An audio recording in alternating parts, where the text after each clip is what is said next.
Hello and welcome in another video. Today we have this Audi Q7 2023 model, and what we're going to do is to install the wireless charging for the phone.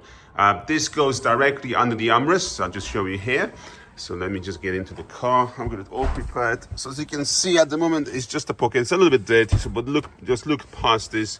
It's got the USB sockets here, but has no wireless chargers. So we're going to add that now, and we show you when it's all completed.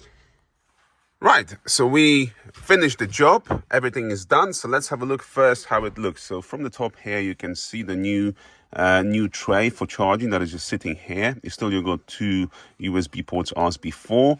You still got your little compartment here for other loose things that you want to place in there. And obviously all sitting nicely under the armrest as before. The old tray is out, and this new one is put in with all the elements that are needed for the charging. Now, to the main thing, let's put the phone down here on the tray to charge it. So we should be able to see that it's doing it. So you can see it comes up with the icon charging. And at the same time, you can see here, it also comes up with a message saying wireless charging. So all is linked together into the MMI system, down to the factory specification, including 3 years warranty. If you want more information, links to in the description. Thank you for watching this video, and see you in the next one. Bye-bye.